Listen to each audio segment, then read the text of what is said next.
ഒരുപാട് യുദ്ധാനന്തര സ്വത്ത് കിട്ടിയ യുദ്ധമാണ് ഹുനൈൻ യുദ്ധം.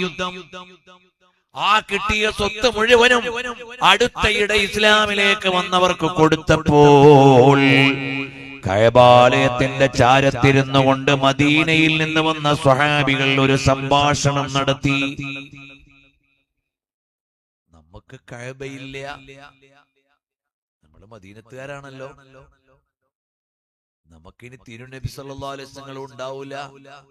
കാരണം തങ്ങള് വിജയിച്ചിട്ട് മക്കാ വിജയം കഴിഞ്ഞ് മദീനത്തുനിന്ന് മക്കത്തെത്തിയിട്ട് ഇവിടെ സന്തോഷത്തോടെ നിൽക്കുകയാണല്ലോ. ഇപ്പം നമുക്ക് യുദ്ധാനന്തര സ്വത്തും ഇല്ല, കിട്ടിയതൊക്കെ എല്ലാവർക്കും കൊടുത്തുപോയല്ലോ.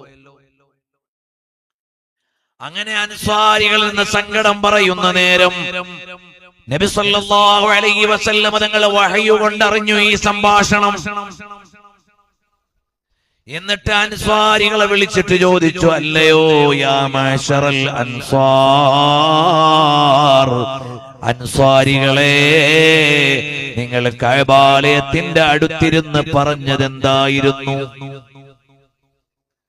സത്യസന്ധരായ സ്വഹാബികൾ പറഞ്ഞു, യാ റസൂലല്ലാഹ്, അല്ലയോ ഹബീബായ തങ്ങളെ, ഞങ്ങൾ പറഞ്ഞുകൊണ്ടിരുന്നത് കഅബാലയം മക്കത്താണ്, മദീനക്കാരായ ഞങ്ങൾക്ക് കഅബയില്ലെന്ന്.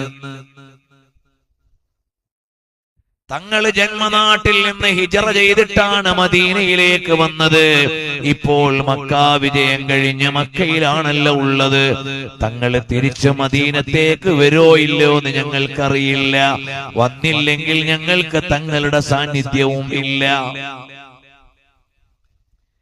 ഇപ്പോൾ യുദ്ധാനന്തര സ്വത്ത് കിട്ടിയപ്പോൾ അവിടുന്ന് കൊടുത്തത് പൊതുവിശ്വാസികളായ ആളുകൾക്കാണ്. അപ്പൊ ഞങ്ങൾക്ക് അതും കിട്ടിയില്ല.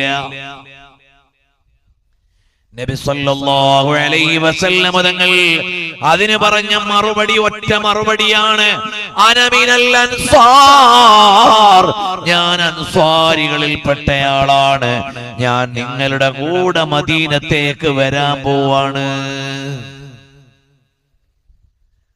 അൻസാരികൾ ഒന്നടങ്കം പറഞ്ഞ മറുപടി, റളീനാ ബി റസൂലില്ലാഹി സ്വല്ലല്ലാഹു അലൈഹി വസല്ലമ ഖിസ്മൻ വഹല്ലാ, ഞങ്ങൾക്കിനി ഒരു വിഹിതവും വേണ്ട, ഞങ്ങൾക്കിനി ഒരു സ്വത്തും വേണ്ട, ഞങ്ങൾക്കൊന്നും വേണ്ട, ഞങ്ങൾക്ക് തങ്ങൾ മതി നബിയേ. ചമക് തുജ്സേ പാത്തേ ഹേ സബ് പാനേ वाले, मेरा दिल भी चमका दे चमकाने वाले. ഇതാണ് മഹബ്ബത്ത്. വേറൊന്നും വേണ്ട. ഞങ്ങളുടെ പ്രയോറിറ്റി മുഴുവനും തങ്ങളാണെന്ന് വന്നപ്പോ എത്ര മനോഹരമായിട്ടാണ് ആ രംഗം കൈകാര്യം ചെയ്തത്. നബി സല്ലല്ലാഹു അലൈഹി വസല്ലം തങ്ങൾ പറഞ്ഞു, ലോകം മുഴുവനും ഒരു താഴ്വരയിലേക്ക് പ്രവേശിച്ചു, അൻസാരികൾ ഒരു താഴ്വരയിലേക്ക് പ്രവേശിച്ചാൽ ഞാൻ നിങ്ങളുടെ കൂടെ ഉണ്ടാവും. അങ്ങനെ മദീനക്കാരായ ആളുകൾ നബി സല്ലല്ലാഹു അലൈഹി വസല്ലം തങ്ങളെയും കൊണ്ട് മദീനത്ത് പോയപ്പോൾ അവർക്ക് മക്കത്തേക്കാൾ വലിയ അനുഗ്രഹങ്ങൾ കിട്ടി. മക്കത്തേക്കാൾ വലിയ അനുഗ്രഹം, അതെ, മക്കത്തേക്കാൾ വലിയ അനുഗ്രഹം ഏതാണ്? നബി സല്ലല്ലാഹു അലൈഹി വസല്ലം തങ്ങൾ മദീനത്തേക്ക് വന്നപ്പോ ദുആ ചെയ്തത് ഇബ്രാഹിം നബി അലൈഹിസ്സലാമിന്റെ മക്കയ്ക്ക് കൊടുത്തതിനേക്കാൾ വലിയ അനുഗ്രഹം മദീനത്തിന് തരണമെന്നാണ്. നമ്പർ 1. നബി സല്ലല്ലാഹു അലൈഹി വസല്ലം തങ്ങൾ മദീനയിൽ വന്നിട്ട് പറഞ്ഞത്, എനിക്ക് ഏറ്റവും ഇഷ്ടപ്പെട്ട നാട്ടിൽ നിന്ന് നിനക്ക് ഏറ്റവും ഇഷ്ടപ്പെട്ട നാട്ടിലേക്ക് ഞാൻ ഇതാ വന്നിരിക്കുകയാണെന്നാണ്. അപ്പൊ എനിക്കിഷ്ടപ്പെട്ട മക്കയിൽ നിന്ന് റബ്ബേ നിനക്കിഷ്ടപ്പെട്ട മദീനയിലേക്ക് വന്നു എന്ന്. മദീന പുണ്യമേറിയതാണ്. ഈ ഭൂമിയിലെ ഏറ്റവും അനുഗ്രഹീതമായ സ്ഥലമേതാണ്? ഈ ലോകത്തെ ഏറ്റവും പുണ്യമേറിയ സ്ഥലമേതാണ്? അഫ്ളലുൽ ബിഖാഇ അലൽ അർളി ബിത്തഹ്ഖീഖ്, ഈ ലോകത്തെ ഏറ്റവും പുണ്യമേറിയ സ്ഥലം മക്കാനു മദ്ഫനിൻ നബി സല്ലല്ലാഹു അലൈഹി വസല്ലം. നബി സല്ലല്ലാഹു അലൈഹി വസല്ലം തങ്ങളുടെ പുണ്യഭൂമിയെ ചേർന്ന് കിടക്കുന്ന സ്ഥലമാണ് കഅബയേക്കാൾ പുണ്യമേറിയ സ്ഥലം.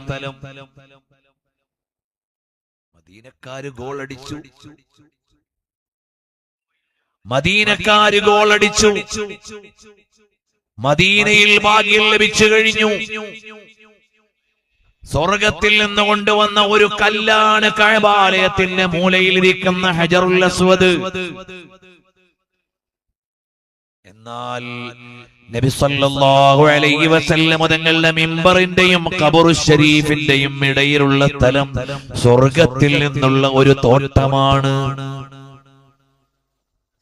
മാ ബൈന ബൈതി വമിംബരി റൗളത്തും മിൻ റിയാദിൽ ജന്ന. എന്റെ വീടിന്റെയും മിമ്പറിന്റെയും ഇടയിലുള്ള സ്ഥലം സ്വർഗത്തോപ്പിൽ നിന്നുള്ളൊരു തോപ്പാണ്. അതിന് പ്രധാനമായും 3 വിശദീകരണങ്ങളാണ്. ഒന്ന്, അവിടെ നിസ്കരിച്ചവർ നാളെ സ്വർഗത്തിലെത്തുമെന്ന്. രണ്ടാമത്തേത്, ഈ ഭാഗം സ്വർഗത്തിലേക്ക് നാളെ നീക്കം ചെയ്യപ്പെടുമെന്ന്. മൂന്നാമത്തേത്, ആ ഭാഗം സ്വർഗത്തിൽ നിന്ന് സമ്മാനം കിട്ടിയതാണെന്ന്. എങ്ങനെ വന്നാലും അത് സ്വർഗത്തിലേക്കുള്ള തോപ്പാണ്. റൗളത്തും മിൻ റിയാദിൽ ജന്നയാണ്. ഹജറുൽ അസ്വദ് സ്വർഗീയ ശിലയാണ്. മദീനത്തോ സ്വർഗത്തിൽ നിന്നുള്ള തോട്ടമാണ്. ചമൻ ചമൻ കെ ദിൽ കശി ഗുലോം കെ ഹി വശബനമി വൈതന പ്യാര നാമോ ഹേ നബി നബി നബി നബി. മദീന പ്രണയമാണ്, മദീന സ്നേഹമാണ്, അനുരാഗമാണ്, അടുപ്പമാണ്, അനുതാപമാണ്. ഹൃദയം ചേർത്ത് വെച്ചിട്ടുള്ള ഭൂമിയുടെ പേരാണ് സ്വർഗ മദീന.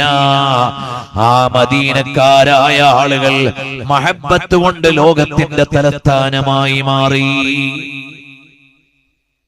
അൽ ഈമാനു യഗ്രിസു ഇലൽ മദീന എന്നാണ്, മക്ക എന്നല്ല. അൽ ഈമാനു യഗ്രിസു ഇലൽ മദീന കമാ തഗ്രിസുൽ ഹയ്യതു ഇലാ ജുഹരിഹാ.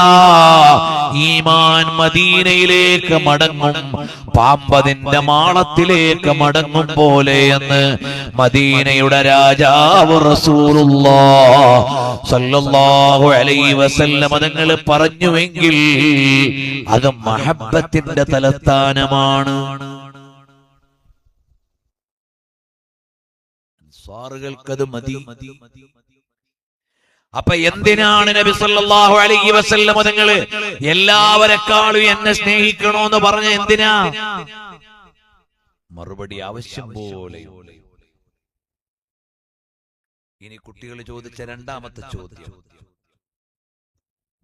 ഈ പറഞ്ഞ മറുപടി തന്നെ പറഞ്ഞാൽ നേരം വെളുക്കും വരെ മദീനത്തിൽ ഇങ്ങനെ നിൽക്കേണ്ടി വരുന്നു.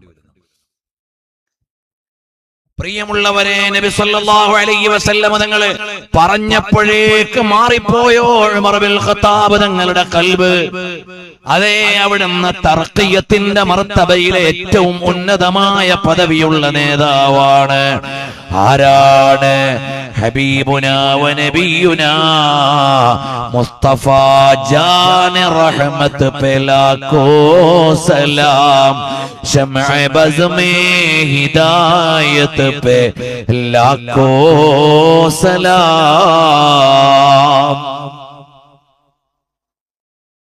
നബി സല്ലല്ലാഹു അലൈഹി വസല്ലം നോക്കിയപ്പോഴേക്ക് ഹൃദയം മാറിയവരുണ്ട്.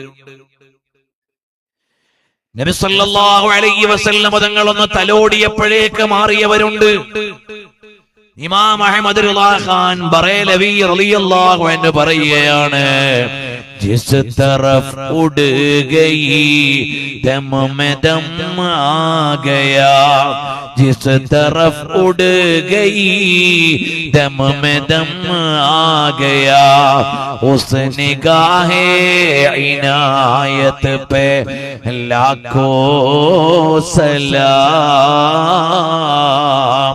തങ്ങളൊന്ന് നോക്കുമ്പോഴേക്ക് നോക്കിയ സ്ഥലം പുണ്യമേറിയതായി മാറി. ആ നോട്ടത്തിന്റെ നേത്രമുള്ള നബിയേ സലാം. അല്ലാഹുമ്മ സ്വല്ലി വസല്ലിം വബാരിക് അലൈഹി. നബി സല്ലല്ലാഹു അലൈഹി വസല്ലം തങ്ങളൊന്ന് തൊട്ടാൽ മതി, ഒന്ന് നോക്കിയാൽ മതി. അതിന്റെ ഒരു ഉദാഹരണം പറയാം. ഒരിക്കൽ നബി സല്ലല്ലാഹു അലൈഹി വസല്ലം തങ്ങൾ ഒരു യാത്രയിലാണ്. വഴിയിൽ സ്വഹാബികളോടൊപ്പം തമ്പടിച്ചു. സ്വഹാബികൾ ആ കൂട്ടത്തിൽ നിന്ന് നിസ്കാരത്തിന് സമയമായപ്പോൾ വാങ്ങുകൊടുത്തു. അപ്പോൾ അപ്പുറത്ത് വേറെ ഒരു യാത്രാ സംഘമുണ്ടായിരുന്നു. അതിൽ ഒരാൾ ഈ വാങ്ങിനെ കളിയാക്കിക്കൊണ്ട് ശബ്ദമുണ്ടാക്കി. വാങ്ങൊക്കെ കഴിഞ്ഞപ്പോ അവരെയും വിളിച്ചു, നിങ്ങളാരാ ഞങ്ങൾ വാങ്ങ് കൊടുത്തപ്പോ കളിയാക്കി ശബ്ദം ഉണ്ടാക്കിയത്? അപ്പോൾ കൂട്ടത്തിൽ ഒരാൾ അദ്ദേഹത്തെ ചൂണ്ടിയിട്ട് പറഞ്ഞു, ഇതാ ഇദ്ദേഹമാണ്, അബൂ മഹദൂറ എന്ന് പറയുന്ന ഇദ്ദേഹമാണ് നിങ്ങൾ വാങ്ങ് കൊടുത്തപ്പോൾ ഒച്ചപ്പാടുണ്ടാക്കിയത്. ഈ ബാങ്കിൽ എന്താ ഉള്ളതെന്ന് അവർക്കറിയോ? അതുകൊണ്ട് അവരെ കൊണ്ട് വാങ്ങ് കൊടുപ്പിക്കാം. നബി സല്ലല്ലാഹു അലൈഹി വസല്ലം തങ്ങൾ പറഞ്ഞു, അദ്ദിൻ, വാങ്ങ് കൊടുക്കടാ മോനെ. അല്ലാഹു അക്ബർ, അല്ലാഹു അക്ബർ. വല്ല മോശത്തരമുണ്ടോ? ഇല്ല. അങ്ങനെ വാങ്ങിന്റെ ഓരോ വരിയും അദ്ദേഹം ചൊല്ലിക്കഴിഞ്ഞു. നബി സല്ലല്ലാഹു അലൈഹി വസല്ലം തങ്ങൾ അദ്ദേഹത്തിന്റെ മൂർധാവിൽ ഒന്ന് കൈവച്ചിട്ട് അദ്ദേഹത്തിന്റെ ശരീരത്തിന്റെ മുൻഭാഗത്തുകൂടി ഒന്ന് പൊക്കിൽ വരെ തടകിയപ്പോൾ അബൂ മഹദൂറ പറയുകയാണ്, എന്നെ വിളിച്ചവിടെ നിർത്തിയപ്പോൾ ഈ ലോകത്തെനിക്ക് ഏറ്റവും ദേഷ്യം മുഹമ്മദ് നബിയോടായിരുന്നു സല്ലല്ലാഹു അലൈഹി വസല്ലം. അതേ സമയത്ത് നബി സല്ലല്ലാഹു അലൈഹി വസല്ലം തങ്ങള് ഒന്ന് തലോടി കഴിഞ്ഞപ്പോഴേക്ക് അഹബ്ബുൽ ഖൽഖി ഇലയ്യ റസൂലുള്ളാഹ് സല്ലല്ലാഹു അലൈഹി വസല്ലം, സൃഷ്ടികളിൽ വെച്ച് ഏറ്റവും ഇഷ്ടമുള്ള ആളായി മാറി നബി സല്ലല്ലാഹു അലൈഹി വസല്ലം. ഒരൊറ്റ തലോടൽ കൊണ്ട് ഏറ്റവും വെറുക്കപ്പെട്ടതായി കണ്ടയാൾ ഏറ്റവും ഇഷ്ടപ്പെട്ട ആളായി മാറി. ആ അബൂ മഹദൂറ തങ്ങളാണ് പിന്നീട് മക്കത്ത് മുഅദ്ദിനായി. ബിലാൽ റളിയല്ലാഹു അൻഹു മദീനത്ത് വാങ്ങ് കൊടുക്കുമ്പോ മക്കത്തെ ഒഫീഷ്യൽ മുഅദ്ദിൻ ആരാ? അബൂ മഹദൂറ റളിയല്ലാഹു അൻഹു. ആ അബൂ മഹദൂറ റളിയല്ലാഹു അൻഹുവിന്റെ കുടുംബമാണ് ഇന്നും മക്കത്തെ മുഅദ്ദിൻമാർ. അബൂ മഹദൂറ തങ്ങളെ അറബിയാണ്, അതുകൊണ്ട് വാങ്ങ് അറബി സ്റ്റൈലാണ്. ബിലാൽ റളിയല്ലാഹു അൻഹു അറബിയല്ല, എത്യോപ്യനാണ്. അവിടുത്തെ വാങ്ക് എത്യോപ്യൻ സ്ലാങ്ങിലാണ്. സ്ലാങ് വരെ വ്യത്യാസമുണ്ട്. പക്ഷേ ബിലാൽ തങ്ങളെ പൊന്നാക്കി മാറ്റിയ ഒരാദർശമുള്ളത് കൊണ്ട് മദീനയിലെ മുഅദ്ദിനായി. ലോകത്തെ ഏറ്റവും വലിയ ഭാഗ്യങ്ങളിൽ ഒന്ന് ഭാഗ്യം ലഭിച്ച മഹാനായി മാറി സയ്യിദുനാ ബിലാൽ ബിൻ റബാഹ് റളിയല്ലാഹു അൻഹു. നബി സല്ലല്ലാഹു അലൈഹി വസല്ലം തങ്ങൾ വഫാത്തായതിൽ പിന്നെ മദീനത്ത് വാങ്ങ് കൊടുക്കാൻ കഴിഞ്ഞില്ല. സാധിക്കണില്ല. ഇന്നലെ വരെ ഞാൻ വാങ്ങ് കൊടുക്കുമ്പോ അശ്ഹദു അന്ന മുഹമ്മദർ റസൂലുള്ളാഹ് സ്വല്ലല്ലാഹു അലൈഹി വസല്ലം തങ്ങളുടെ പേര് പറയുമ്പോ ആ ശബ്ദം പോയി തട്ടി തഴുകി തലോടിയത് നബി സല്ലല്ലാഹു അലൈഹി വസല്ലം തങ്ങളുടെ പൂമേനിയിലാണ്. ഇപ്പൊ അതിവിടെ ഇല്ല. അതുകൊണ്ട് എനിക്ക് സാധിക്കണില്ല. മദീനത്ത് നിൽക്കാൻ തന്നെ കഴിയണില്ല. ബിലാൽ തങ്ങൾക്ക് മദീനത്ത് നിൽക്കാൻ കഴിയണില്ല. നബി സല്ലല്ലാഹു അലൈഹി വസല്ലം തങ്ങളില്ലാത്ത മദീനത്ത് നിൽക്കാൻ കഴിയാത്തയാൾ സിറിയയിലേക്ക് പോയി.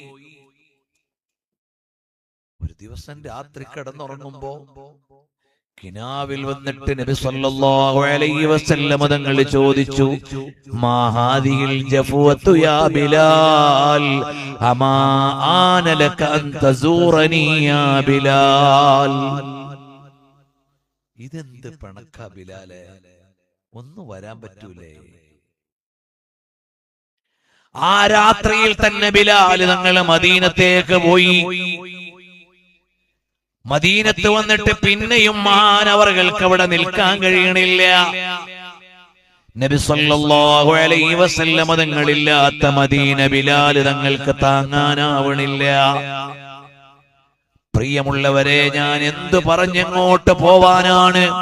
ഈ വിഷയത്തിന് അങ്ങനെ ഒരു പ്രശ്നമുണ്ട്. ഞാൻ ഉമർ തങ്ങളിലൂടെ സഞ്ചരിക്കണോ, ബിലാൽ തങ്ങളിലൂടെ സഞ്ചരിക്കണോ, അബൂ മഹ്ദൂറ തങ്ങളിലൂടെ സഞ്ചരിക്കണോ, സഹീഹുൽ ബുഖാരിയിലെ പ്രണയ പ്രസ്താവനകളിലൂടെ സഞ്ചരിക്കണോ? ഏതുവഴിയാണ് ഈ വിഷയം എങ്ങോട്ട് കൊണ്ടുപോകണമെന്ന് എനിക്കറിയണില്ല. ഈ വിഷയത്തിന് അങ്ങനെ ഒരു പ്രശ്നമുണ്ട്. ഇതൊരു പ്രണയത്തിന്റെ ലോകമാണ്, ഇതൊരു സ്നേഹത്തിന്റെ പ്രപഞ്ചമാണ്. റഹ്മത്തുൽ ലിൽ ആലമീൻ റസൂലുള്ളാഹി സല്ലല്ലാഹു അലൈഹി വസല്ലം. അല്ലാഹുവിന്റെ തൗഫീഖ് കൊണ്ട് എല്ലാ വർഷവും റബീഉൽ അവ്വലിൽ 7 ദിവസം 2 മണിക്കൂർ വീതം നബി സല്ലല്ലാഹു അലൈഹി വസല്ലം മദ്ഹ് പ്രസംഗിക്കുന്ന ഒരു പരിപാടി കൊല്ലത്ത് ഞങ്ങൾ നടത്താറുണ്ട്. കഴിഞ്ഞ 20 കൊല്ലം അല്ലാഹുവിന്റെ തൗഫീഖ് കൊണ്ട് ആ പ്രസംഗ പരിപാടി നടന്നു. അപ്പൊ ഏതാണ്ട് 140 ദിവസത്തെ പ്രസംഗം, ഓരോ ദിവസവും 2 മണിക്കൂർ, 280 മണിക്കൂറിലേറെയുള്ള പ്രസംഗം ഓൺലൈനിലുണ്ടാവും. ഒരു കൊല്ലം പറഞ്ഞതല്ല അടുത്ത കൊല്ലം പറഞ്ഞിട്ടുള്ളത്. ആ ഒരു പരമ്പരയിൽ മാത്രം അല്ലാഹുവിന്റെ തൗഫീഖ് കൊണ്ട് പ്രിയമുള്ളവരെ, എന്റെ പ്രസംഗം നിങ്ങൾ കേൾക്കണം എന്നല്ല പറഞ്ഞത്. ആ പറയപ്പെടുന്ന പ്രമേയം റസൂലുള്ളാഹ് സ്വല്ലല്ലാഹു അലൈഹി വആലിഹി വഅസ്ഹാബിഹി വസല്ലമ തങ്ങളാണ്. ഏതൊരു ലോകമാണിത്? ഈ കഴിഞ്ഞ 10 കൊല്ലം നമ്മൾ പറഞ്ഞത് ബുറുദ മാത്രമാണ്. അങ്ങോട്ട് തീരണില്ല.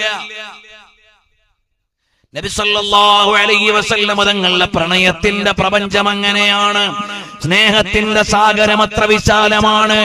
അവിടുത്തോടുള്ള അടുപ്പത്തിന്റെ ആകാശം അത്ര വലുതാണ്. ആ റസൂലുള്ളാഹ്